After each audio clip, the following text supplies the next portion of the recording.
Hi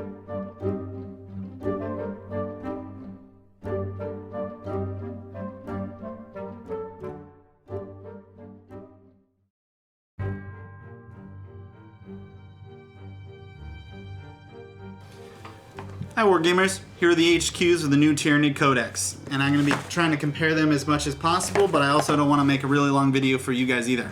So, number 1, Flying Hive Tyrant was number 1 before, still going to be number 1, and you're probably even going to throw multiple of them into the mix. So, they went from 170 points to 165, 5 points, we'll take it. For the full loadout of the Flying Hive Tyrant with wings and the two Twin-Link Devourers, which are the same by the way, it comes out to, well, the old version was 260 points versus, oh, at Mastery Level 1, so 260 points versus, let's see, 200, it looks like 230, so it saves you about 30 points and you get 2 psychic levels instead of 1. That's pretty good, I guess. So that's a plus.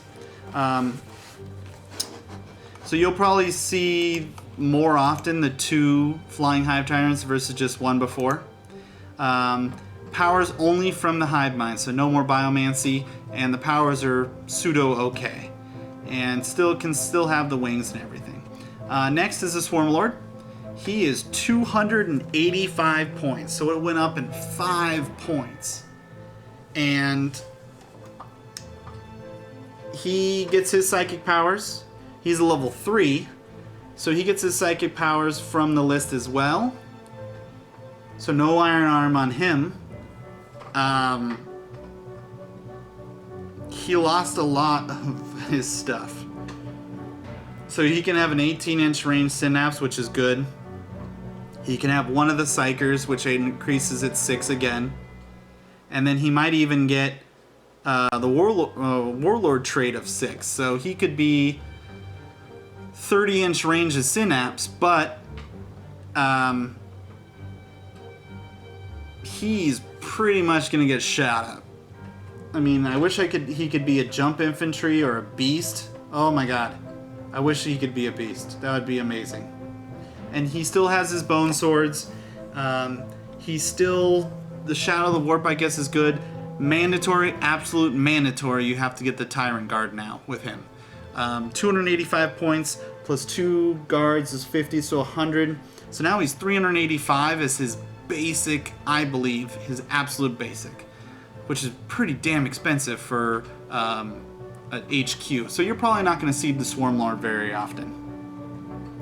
Tyrant Guard, pretty much the same, a few more options.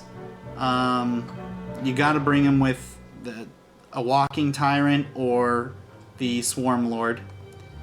Then we get the, let's see, the Prime is an upgrade. He's 125 points versus 80 points.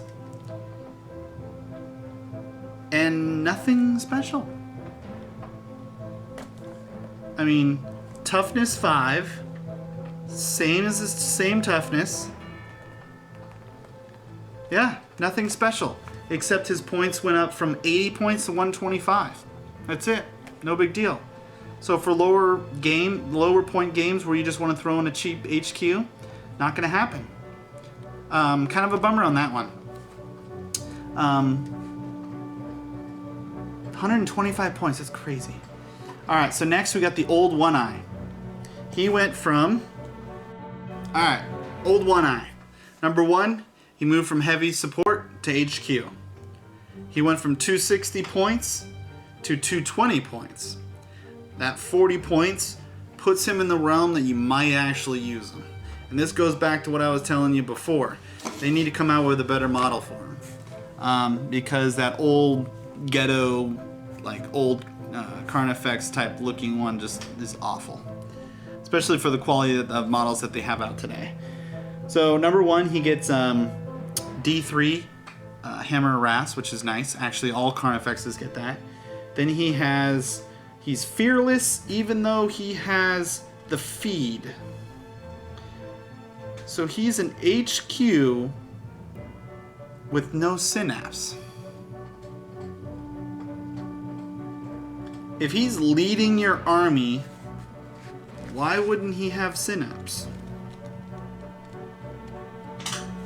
Game Workshop, -1 point there. So that just is weird to me. Why would you? Okay, if you're the leader of the group and you don't have synapse, just is crazy to me. But anyways, people within 12 inches get to use his leadership, which is 8. Whoopity doo. Should have been fearless around him.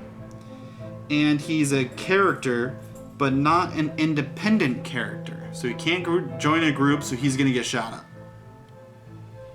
And he can't take bodyguards or anything like that. So, and then he also has, he still has that every hit he gets an additional hit immediately, which is pretty nice, which for just 220 points might actually work out for him. So, I wish he had synapse, and then he would have been fine. But he comes with regeneration. Good. Next is the Tervigon, which is probably going to be the only place that you're going to actually use him as an HQ, because the troop choice is pretty much out the door. Number 1, he is 195 points versus the 160 points. So he went up 35 points. He got hit bad. So if you guys have Tervigons, hopefully you magnetize the birthing sac, because you're just going to take that birthing sac and throw it out the window. Not only did he take the points hit, that you require 30, not 10, 30 termagants to be your for him to be a troop choice. That's 120 points to make a tervigon a troop choice. So to make him a troop, you need to do 195, so 320, 315 to make him a troop choice. That's bare bones. That's not adding anything else on there. That's crazy. And, oh, here's the biggest thing. Termagants can no longer freely move after they spawn. As soon as they spawn out, they're done. They can't assault, they can't move, they can shoot, like deep striking, but that's it. So you're gonna have a group of termagants coming out and just hanging out and getting shot up because their gun sucks. It's only 12 inches. And you can't upgrade them either. I wish you could have upgraded the tervigon and then everything that came out of him. If he was a shooty, like devourers or something that popped out, that makes perfect sense why you would want to assault, because you already gave him a great gun. Why would you want him to do assault? But that's kind of a bummer. So tervigons are going to take probably the biggest hit in the codex, which that was the biggest benefit they had in the last one. And then powers from the hive mind only, they only get 1 and probably most likely be crap. So that was kind of a bummer. Deathleaper, 130 points. It's not that he's gotten better. First of all, snapshots at hitting at him, which is nice. 130 points, still a little pricey. Where was he before? 140 points, so he went down 10 points. He lost some of his abilities, but he has like a teleport homer. So he still has the leadership reduction. He still has a whole bunch of stuff. He's lurking, even though he infiltrates. He should synapse himself, which, again, you synapse in, you can't assault, and then you freak out and kill yourself and run or go do something. I think that's stupid. People that infiltrate, so that means you can't infiltrate. There's nobody else that will infiltrate that has, I don't know, that's really weird. If he jumps forward with everybody else and there's no way that his synapse could possibly be near him, there's no reason why he shouldn't, have his own thing. But I digress. So those are the HQs.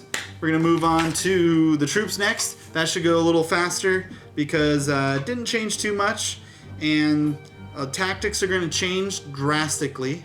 This army is probably more at the bottom rung now, so you're gonna have to get a little tricky, and you're gonna have to work together as opposed to just everything independent like orcs.